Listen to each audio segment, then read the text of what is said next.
Hello, my friends. Today we're going to read the book Fortunately, written and illustrated by Remy, Charlip. I chose this book today because it has a very important message that helps people when there is a difficult situation or a problem happening. That message or theme of this book is that even when things are not going well or there's a problem, people can work through those problems with different ways and solutions. When I read the book today, try to notice what the author did in the pages as they were writing. There's going to be pages that say fortunately and pages that say unfortunately. And notice what the writer did with not only the words, but the illustrations and the drawings on each page.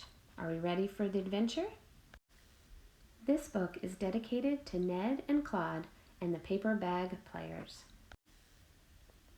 Fortunately, one day, Ned got a letter that said, "Please come to a surprise party." But unfortunately, the party was in Florida and he was in New York. Fortunately, a friend loaned him an airplane. Unfortunately, the motor exploded. Fortunately, there was a parachute in the airplane. Unfortunately, there was a hole in the parachute. Fortunately, there was a haystack on the ground. Unfortunately, there was a pitchfork in the haystack. Fortunately, he missed the pitchfork. Unfortunately, he missed the haystack. Fortunately, he landed in water. Unfortunately, there were sharks in the water. Fortunately, he could swim. Unfortunately, there were tigers on the land. Fortunately, he could run. Unfortunately, he ran into a deep, dark cave. Fortunately, he could dig. Unfortunately, he dug himself into a fancy ballroom. Fortunately, there was a surprise party going on, and fortunately, the party was for him, because fortunately, it was his birthday.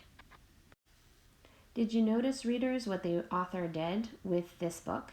Did you notice how every time it was a fortunately, the pictures were bright and colorful, and every time there was an unfortunately, the page was drawn in black and white? Did you notice the patterns that were on each page and how they alternated with good luck and then bad luck?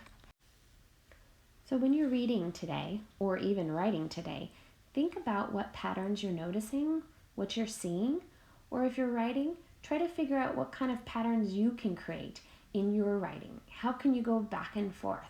What could happen? Or even what kind of problem can you think about in your story, and then how is that problem going to be resolved? Thank you for listening to our Read Aloud today. Have fun reading and writing.